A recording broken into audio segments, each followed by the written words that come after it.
I mean, at the end of the day, it's fucking dog food. It's dog food. I took him to the vet. They did x-rays. They did all this stuff. It cost me $1,200. How can dog food be $40 when an arm and a leg on your flea and tick preventative for your animal? When I tell people that Fig needs $10,000 knee surgery,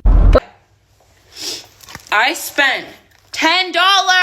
Yeah, I have 9 cats. Let's go through their bills for the last 6 months. And then my wallet hurts. Do you know how many cans of these I go right here is $9,200. We had paid $9,200 out of pocket for her 5 nights and 6 days in ICU, and that is coming in through the ER. When I tell people that my cat is the most expensive thing that I own, now my average is up over $500. Today's episode, we are once again discussing the cost of living crisis in the United States with a focus on pet ownership. Now, pet ownership, the joy of having a dog or cat or another type of animal, is more expensive than ever. We're going to see a number of clips highlighting just how expensive it's gotten, even for basic things, in addition to just the daily things, maybe the monthly or yearly routine things, such as, food and maybe showers, things like that, vet visits every year, just an annual checkup.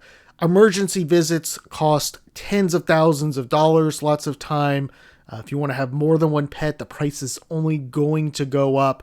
There's a number of clips highlighting this, and it's shown in the data. We've seen that adoptions at rescue shelters have dropped dramatically in the last few years, really with the cost of living being one of the main reasons why this is definitely happening. All right, let's go ahead. Let's explore some clips here. Myself a coffee. I spent $1.50 on my cold brew. I go get food for this guy. I spent $10. $10 And mind you, this is only half a serving for him. when I tell people that Fig needs $10,000 knee surgery, What? their response is usually something like, you know how many cats I could buy with $10,000? And it's like, yeah, you could buy a lot of cats.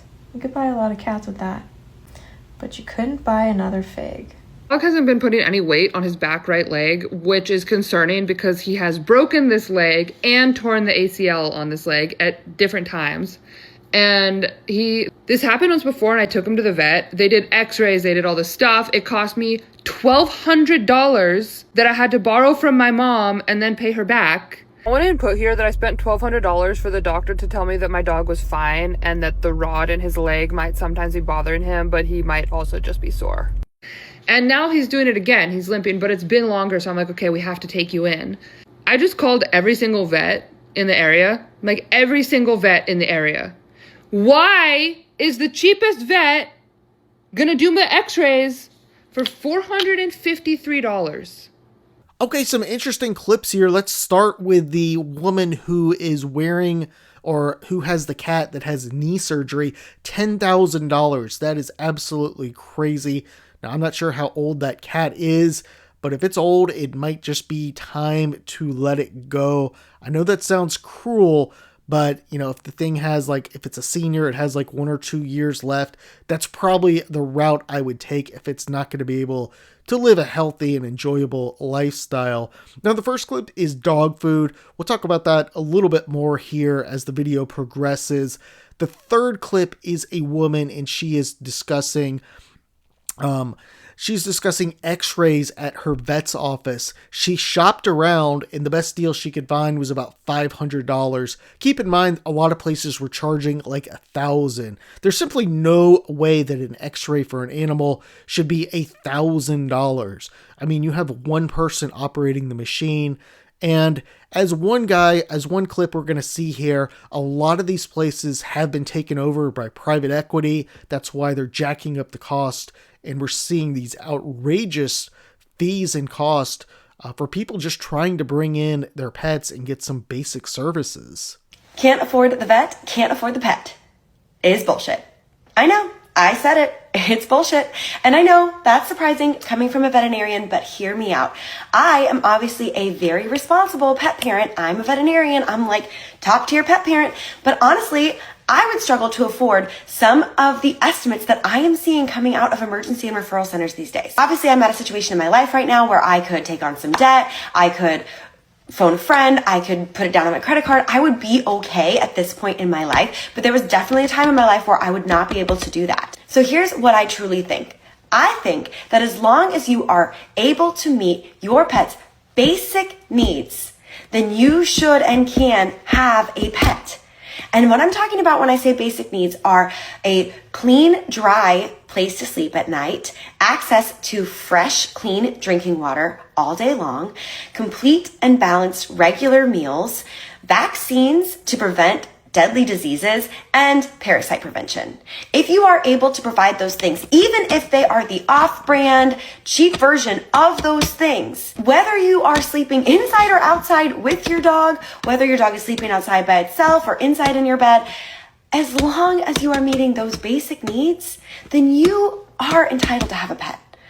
And if you end up at the veterinary office and you are in a terrible situation and you're handed an estimate that you can't afford, that does not mean that you should not have that pet. That means that you might just have to make some very difficult decisions, and I am so sorry for that. I am so sorry for you if you ever end up in that situation. But that does not mean that you shouldn't or couldn't have a pet. That just means that you had some shitty luck, and I'm sorry. And if you're ever in that situation, phone your friends, phone your family, try Care Credit, try Scratch Pay, do what you can and be honest with your veterinary team. Tell them the struggles that you are in. Tell them that you are trying. See what options you have, even if that means surrender. And even in some cases, you may have to euthanize your pet so it doesn't suffer. And that super sucks, and I'm sorry, but that is the reality of the situation.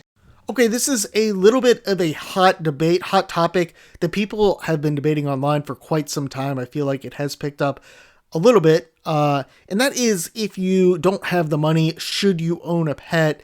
Now, definitely comment, let me know your thoughts on this. This vet is basically saying if you can give the necessities, which sounds like food, nail clippings, clipping the dog's nails, maybe regular showers, things like that. Obviously, you need to get them the vaccines that they need, things like that, so they don't get like tapeworm and things like that. But if you could do that, she's saying go ahead and do it. I kind of agree with her, unless of course you're just broke and you can't afford anything. It's probably not worth it to be spending extra money on things like dog food, annual vet checkups. Now, I do think when you get to the end of a dog's life, if they have some massive expensive surgery and they're like 15 or 16 years old, it's probably just the right thing to do is probably just to euthanize them. I don't see any point in spending that type of money to keep them alive for maybe another 6 months or a year. That might be cruel, and that just might be me, but it's when it's their time, when stuff is just going haywire inside of them, they have no energy. I mean, definitely, in my opinion, I would go ahead and I would euthanize. Start this video off by saying, I like expensive shit. I do. I've worked my ass off my entire life to be able to buy and afford the things that I like. Whether it's a fucking piece of jewelry, a bag, a car, whatever. If it's expensive and I like it enough, I'll save the money or earn the money and buy it. Why do I feel like I need a part-time job just to buy fucking dog food? I just left PetSmart and listen, there were more bags of $70, $80, $90, $99 bags of dog food than there were like regular bags of dog food. I'm not a fucking big dog food person anyway. Like, we've raised our Corsos on raw and they thrived. Barrett, on the other hand, he wasn't raised on raw, and so he's a kibble dog. I'm like, what about all the fucking people who literally just want to feed their dog? You know what I'm saying? That maybe they have like a Heinz 57 dog that, can just eat, oh my God, what did my dad used to buy our dogs? Old Roy's, okay? Like, that was $5 for like a 100-pound bag. You know what I mean? What about those people? Like, I mean, at the end of the day, it's fucking dog food. It's dog food. Dog food. Like, you're still just putting the ground up, extra falling off parts from when you slaughtered these animals into a kibble. It's dog food. It's dog food. Just because you church it up and your marketing department made it look fancy in a bag and worded it all cute and put cute ads on TV of your dog basically being able to drive himself to the vet because he eats their special food. Dog food should not be over $20 a bag. Couple interesting clips here. First woman is a multiple cat owner. She owns 9 cats. So I can't really have sympathy for someone who's talking about their bills, complaining about their bills when they have 9 cats.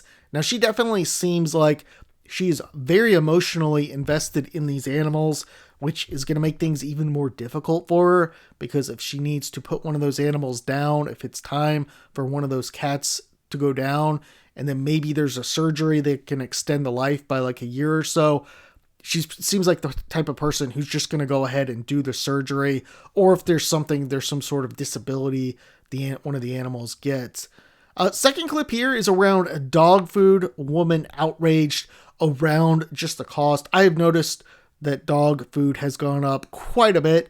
My family owns several dogs, and I have noticed this as I've bought dog food either from Petco or PetSmart or on Amazon. And when you think about it, what does go in that food? We tend to buy some pretty good stuff. I can't remember the name of the brand right now, or at least it's more of the premium stuff. But I know those lower tier brands, those lower ones, I mean, it's really all like filler. It's just like byproduct. I mean, it's really some nasty stuff in there. So comment, let me know what you think. Are you seeing dog food cost go up? It'll be fun, they said. And then my wallet hurts. Do you know how many cans of these I go through? He goes through 1 can a day. A pack is 12. And that doesn't include the dry food that I'm going to pick up and put in his cart. He needs 2 of these. Don't get a pet. Or consider the insurance if you're going to get a dog, a cat, or a flippin' gerbil, I don't know. Just a little PSA to anybody thinking about getting a pet. Vet bills. In the last 2 weeks, I've taken 2 separate dogs to the vet. You know what my average is now going to the vet? Used to be, I don't know, around $250. Now my average is up over $500. After my bulldog died, I loved him very much. I didn't want any more pets. I didn't want any more pets because it's too hard to say goodbye. And I didn't want anything else to take care of because my kids are grown. But I got outvoted. I got outvoted in my own house. Even the free dog that we got, from a little old lady who couldn't take care of her anymore because she was going into an assisted living facility. The free dog wasn't free. No, she wasn't. The free dog came with allergies. She came with, like, I don't know, flea bite dermatitis or whatever it is that they call it. The older lady, she was just trying to correct that by keeping her all hopped up on Benadryl. Yeah, and that's not a proper thing to do. So of course we're going to take her to the vet, and then we find out that she needs dental work, and $900 later, and all the medications and all the things, and the free dog just wasn't free. And then we have the other dog, the one that I took to the vet today, the dog that wasn't free. No. And don't blame me for that. I didn't want to buy a dog. Okay, so for those of you who are saying into buying a dog, okay, that wasn't my idea. Okay, again, outvoted in my own home. That dog now needs dental work. Yeah, and I'm $500 in before even the dental work. And I guess that's my fault for not being a good parent and brushing her teeth every day. Oh, I'm paying for it. Now. So here we are.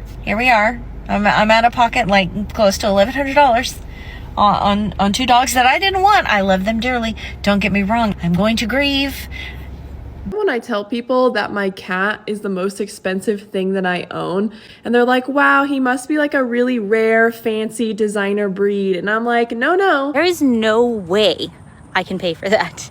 So I have been taking my dog, Jack, who's about to turn 13 years old, to the same vet for the last 12 years. But in the last year and a half, my dog has developed a heart condition to where he needs to take medication. And I spent a lot of money on this diagnosis and getting him on the right medications and all this stuff, right? I even went to like a doggy cardiologist. And so we figured it out, and my vet prescribes his medication.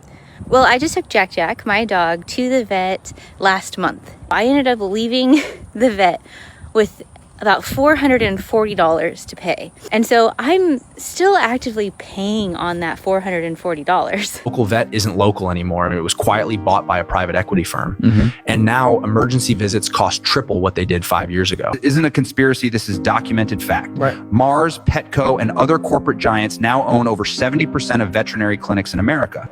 Their investors demand 20 to 30% profit growth every year. So they raise prices. Emergency visit in 2019, $800. Same visit in 2025, $2,500. Yep. Same treatment, same charcoal, same monitoring, triple the price. Right. And they've built a system where you're told you can't help your dog at home. Only vets can give emergency treatment. But that emergency treatment, it's activated charcoal. The same thing you can keep ready at home for $42. Right, is that? They don't want you to know that. Because if dog owners could give immediate first-line treatment at home, emergency visits would drop and their profits would drop. Okay, so this guy is coming in. He is discussing one of the reasons why the costs are going up. Probably the main reason we're seeing investors and private equity come in, buy up, kind of dominate the marketplace, jack up prices all around. And that is one of the big reasons all these vet costs have gone up so much for pet owners. Definitely not a good thing when private equity gets involved. We've also seen this in areas like youth sports, where people are paying ridiculous amounts to have their kids play what should be free. It should just be dads coaching these youth sports. That's what it was like when I was growing up back in the 90s and stuff, but it's definitely not the case. It seems like now, with private equity, they are trying to get their dirty little hands in everything, jack up prices, and this is affecting families around the country. I was not aware that they had actually got their hands in vet hospitals and things like that, but it seems like they are really have their tentacles in probably a lot of different things at this point. I'm just going to start with her total and what we ended up paying, and then I will share with you guys the way the insurance worked and the way the facility took payment and what that looked like for treatment, because I understand a lot of people do not understand this, and some people think you can just walk in and they have to treat your dog, and it is not like that at all. So I will get deeper with all of that, but first let me share her ICU bill. Her total ICU bill with treatment and everything that we did, this number isn't exact, it might be a little fluctuate, I couldn't get my file to pull up right here, is $9,200. We had paid $9,200 out of pocket for her 5 nights and 6 days in ICU, and that is coming in through the ER. Now, we overpay because of the deposit, and I will talk about that later, but because of our pet insurance, they gave us back $6,856.47. From her ER visit, we ended up paying $843.53 out of the $7,700, because again, there was a little bit of an overcharge, a refund, only paying $843, which is crazy. Now, her first ER visit, when we went to a place a little bit more closer that doesn't have a ton of specialists and stuff, that visit total was $924, and our insurance only paid around $180. There's a couple things into that, but one reason is also because we hadn't met our deductible yet. I will say I am not an expert. I'm sharing my experience, and every facility could be different. Okay, what do we think about pet insurance? Is that a yay or nay? Now, for me personally, it is a nay. I've always had the perspective that the people who buy pet insurance are people who don't take care of their pets at all. So that's why I've never bought it. And I've never really had any sort of issue or any sort of thing where it's been like, oh man, if I had pet insurance, it would be so much better now. It doesn't seem like it's definitely something worth it. Like one of these insurances, like kind of like prepaid legal, like if you've heard of things like that, where it's like an insurance, like, yeah, I guess it could happen, but is it really likely? No. and you've got to read the fine print and all that stuff. But definitely comment, let me know, do you have pet insurance? Has it helped you? If costs are skyrocketing so much, maybe it's worth looking into. I just don't know. I've traditionally never bought it. I don't plan on it at any point. But if costs are going to be like $10,000 or $15,000, I mean, for just basic stuff, we saw that X-ray was like $1,000. I mean, maybe I'll have to go ahead and just spring for it. Who knows? Of spending an arm and a leg on your flea and tick preventative for your animals.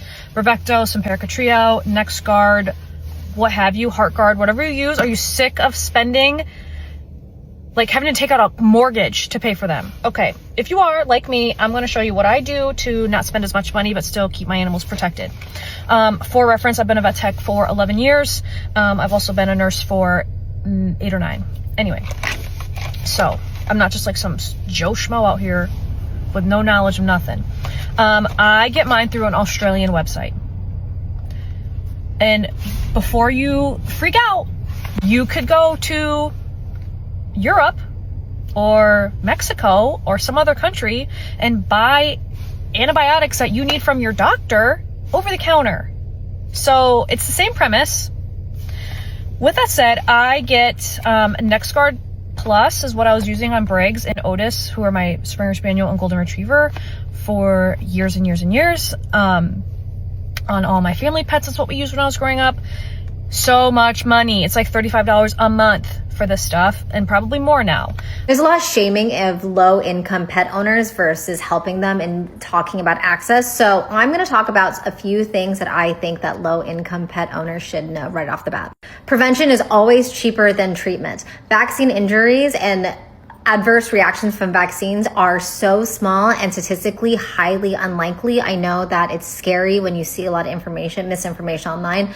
You can probably find some clinics in your area that either pay what you can or will do community days where they'll do heavily discounted and sometimes free vaccines. That is a deal. If you can find those, highly recommend signing up for them. Number 2, if you can afford vet insurance, I highly recommend it. I highly recommend vet insurance if you can get emergency vet insurance, because you never want to be stuck making a decision. And the earlier you get it, the better, the more affordable it's going to be, because the longer your vet will be covered and the more insurance companies will like that. Is insurance perfect? No, but it is helpful, and you never want to be caught making a hard decision. 3, fed is best. Keep that in your mind the entire time. If there's anyone who's shaming you for feeding your dog a more affordable option, number 1, they suck. Number 2, vets do all kind of agree that whatever you feed your dog, fed is best as long as it is nutritionally sound. So if you can only afford well-rounded kibble. 4, urgent care is cheaper than ERs. If you can go take your dog to an urgent care, that is actually going to give your dog a much better chance of, 1, seeing treatment at a much affordable cost,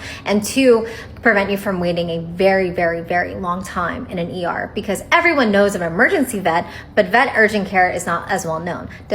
Are they hard to find in certain cities? Absolutely. Last, dogs go off of vibes. So if you are stressed out about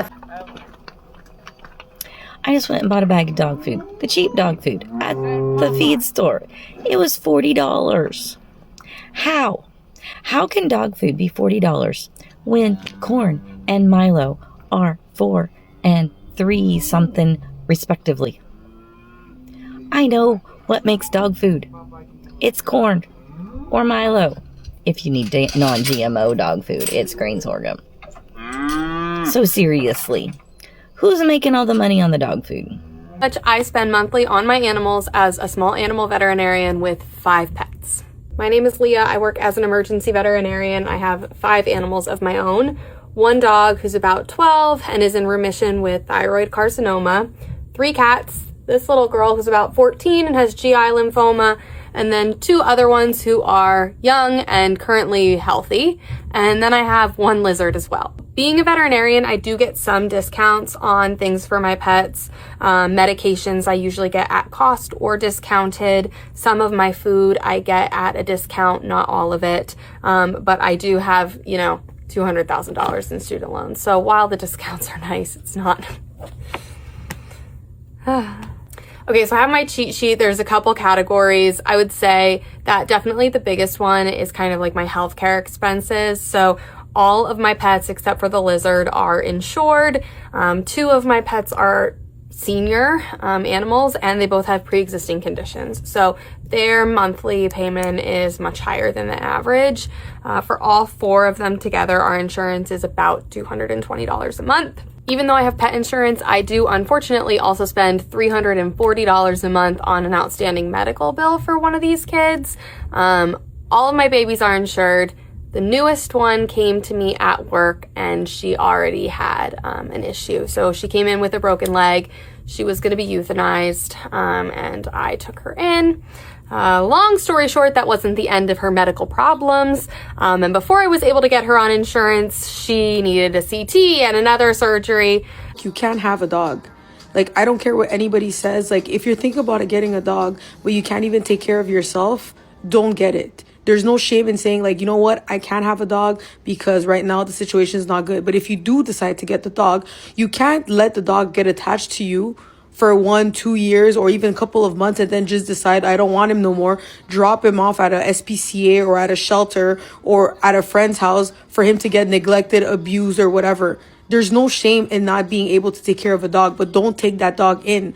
I don't care if it hurts your feelings. If you're broke, do not get a dog. A dog is expensive, requires discipline, patience, love, attention.